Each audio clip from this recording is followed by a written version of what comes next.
प्रभास की blockbuster movie कल की ऑल ओवर वर्ल्ड में थिएटर्स में कमाल धमाल मचाने के बाद अब ओटीटी पर रिलीज होने के लिए तैयार है। जी हाँ, कल आया है कल की ओटीटी रिलीज को लेकर एक पोस्टर, जिसके मुताबिक 23 अगस्त को कल की ओटीटी पर रिलीज होने जा रही है। हालांकि ये पोस्टर मेकर्स की तरफ से नहीं आया है, लेकिन बड़े बड़े सोर्सेस ने इसके ऊपर अपना कंफर्मेशन दे दिया है। अच्छा, चलिए बताते हैं आपको कि क्या सच में 23 अगस्त को कल की ओटीटी पर रिलीज होने जा रही है। अगर हाँ, तो ओटीटी के कौन से प्लेटफॉर्म पर ये मूवी रिलीज होने जा रही है, कौन कौन से लैंग्वेज में रिवील होने जा रही है, क्यों इस मूवी को इतनी जल्दी ओटीटी पर लाया जा रहा है, पता नहीं। क्या आज अपने डे 37 पर आने के बाद कल्कि का जो कलेक्शन है वो रिड्यूस हो गया है, आज कहां कहां कल्कि के टिकट प्राइस कम हुए हैं, कितने कम हुए हैं, और इसी के साथ साथ नेपाल में किस तरीके से प्रभास ने सिर्फ एक ही साल में बेंच से लेकर सुपरहिट का सफर तय किया है, इन सब के ऊपर डिटेल में बात करेंगे। Let's check it out. इस बार मैं प्रिपेयर होके आया हूँ। आजा। Hey everyone, welcome to Film Bay, मैं एकता जानी। कल्कि के ऑल ओवर वर्ल्ड में जबरदस्त थिएटर परफॉर्मेंस के बाद अब फाइनली कल्कि की ओटीटी रिलीज को लेकर एक अनाउंसमेंट हो गई है। क्या? वैसे मेरे एक्स अकाउंट पर तो मैंने कल ही ये पोस्टर अपलोड कर दिया था, लेकिन यहाँ पर थोड़ी देर हो गई है। बट एनीवेज, भाई लेट हो गया तो क्या हुआ, पूरी डिटेल में आपको अपडेट देंगे सारी। कल आए पोस्टर के मुताबिक 23 अगस्त को कल की ओटीटी पर रिलीज होने जा रही है। और मजे की बात यह है कि साउथ की चारों लैंग्वेज के साथ साथ हिंदी में भी ये मूवी उसी दिन ओटीटी पर रिलीज हो रही है। अभी अच्छा है कि कल की ओटीटी हिंदी रिलीज डिले नहीं हो रही है, उसी दिन आ रही है। मगर क्यों? क्योंकि देखिए, ऑलरेडी जब से कल की रिलीज हुई है ना, उसके बाद हर एक नेक्स्ट वीकेंड पर बॉलीवुड की कोई ना कोई मूवीज रिलीज हुई है। बावजूद इसके कल की नहीं सारी मूवीज को जबरदस्त टक्कर दी है। और इन सारी मूवीज के कलेक्शन का कंबाइन टोटल करे ना, फिर भी कंपेयर में एक अकेली कल्कि का कलेक्शन ज्यादा होता था। बट अब सीन ये है ना कि इसी साल अगस्त से बहुत सारी मूवीज रिलीज होने जा रही है। अजय देवगन की गैरों में कहा दम था, स्त्री 2, उलझ, वेधा, तंगलान और कई मूवीज है जो इसी महीने रिलीज होने जा रही है। तो ऑलरेडी इतने दिनों में कल्कि को जितना कमाना था ना, उससे भी कहीं ज्यादा कमाया है। खास करके हिंदी बेल्ट में जबरदस्त परफॉर्मेंस दिया है कल्कि ने। नेक्स्ट वीकेंड को मे बी 300 करोड़ कर लेगी कल्कि हिंदी बेल्ट में। आग लगा दी, आग लगा दी, आग लगा दी। तो शायद अब कोई मतलब नहीं रह जाता ना इस मूवी को थिएटर्स में स्ट्रेच करने का। 23 अगस्त को ये मूवी ओटीटी पर रिलीज होने जा रही है, लेकिन जैसे कि मैंने कहा कि अभी तक मेकर्स की तरफ से इसका कोई कंफर्मेशन नहीं आया है। तो देखते हैं अब मेकर्स इसका अनाउंसमेंट कब करते हैं। आप दो ना।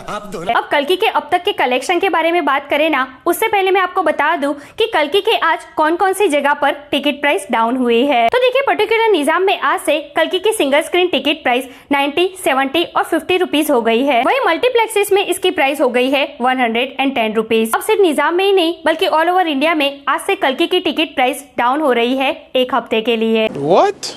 जी हाँ, मेकर्स ने कल एक पोस्टर रिवील किया है, जहाँ पर उन्होंने आज से एक वीक के लिए कल्कि की टिकट प्राइस 100 कर दी है अक्रॉस इंडिया में। इसी के साथ उन्होंने कैप्शन में लिखा है, thank you is a small word, this week is our token of appreciation, enjoy the epic महा ब्लॉकबस्टर कल्कि for just ₹100 at cinema across India, available for 1 week from August 2। मतलब कि आज से एक वीक के लिए अप्रिशिएशन के तौर पर कल्कि की टिकट 100 कर दी गई है ऑल ओवर इंडिया में।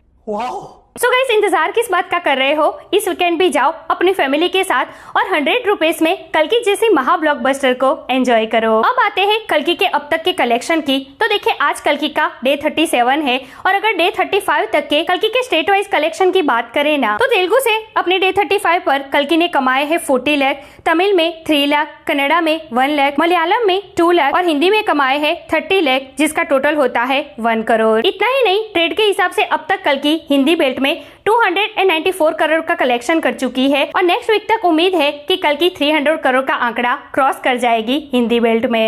भाई हिंदी बेल्ट में वाकई कल्कि ने कमाल कर दिया है। जहाँ पर आज के टाइम पर हिंदी बेल्ट में बड़े बड़े बॉलीवुड सुपरस्टार्स की मूवी नहीं चलती, वहाँ पर कल्कि एक तो वर्किंग डेज में रिलीज हुई है, नॉन हॉलीडे पर रिलीज हुई है, ऊपर से उस टाइम पर T20 सेमीफाइनल फाइनल चल रहा था, ऊपर से नॉर्थ में 0 प्रमोशन डब्ड मूवी, ऊपर से हर वीकेंड इतनी कॉम्पिटिटर मूवीज आने के बावजूद भी 300 करोड़ का आंकड़ा छूना it's not easy. But Baahubali Prabhas है ये, जिनके डिक्शनरी में इम्पॉसिबल नाम का शब्द ही नहीं है। क्या बात है सर, क्या बात है सर। और वैसे भी इस बार तो पहले से बोल के आए थे कि इस बार प्रिपेयर होके आया हूँ, तो भी दिखा दिया उन्होंने इस बार अपना रेबल पावर। अब बात करते हैं प्रभास ने नेपाल में रची हिस्ट्री के बारे में कि किस तरीके से सिर्फ एक ही साल में प्रभास ने पूरी गेम चेंज कर दी नेपाल में। तो अगर आपको याद हो तो 2023 में ओम राउत की जब आदिपुरुष रिलीज हुई थी ना, तो उसके पुअर डायलॉग्स के कारण नेपाल में उसको बैन कर दिया गया था। अब नेपाल की तरफ से तो ये रिएक्शन आएगा ही, क्योंकि नेपाल को माता सीता का पियर माना जाता है और इसीलिए रामायण से उनके सेंटीमेंट बहुत ही ज्यादा जुड़े हैं। और इसी सेंटीमेंट के तहत नेपाल गवर्नमेंट ने 2023 में आदिपुरुष को अपने देश में बैन कर दिया था। But with in 1 year Prabhas ने ऐसी बाजी पलटी कि 2023 में आई प्रभास की कल्कि नेपाल में अब तक की इंडस्ट्रियल हिट साबित हुई है। तो भाई ये जलवा है प्रभास का,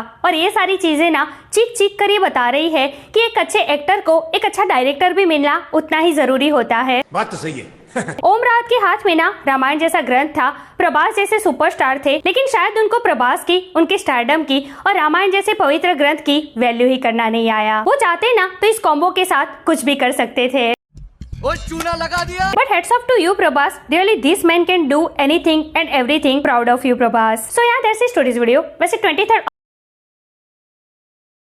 आप में से अभी भी कितने ऐसे लेजेंड हैं जिन्होंने थिएटर्स में इस मूवी को नहीं देखा और OTT पर रिलीज होने का इंतजार कर रहे हैं? कमेंट करके मुझे जरूर बताइए। ऐसे अपडेट के लिए हमारे चैनल को प्लीज सब्सक्राइब कीजिए। मैं मिलूंगी आपसे अगले वीडियो में एक नए रिव्यू के साथ। तब तक प्लीज आपका बहुत ख्याल रखिएगा। जय हिंद।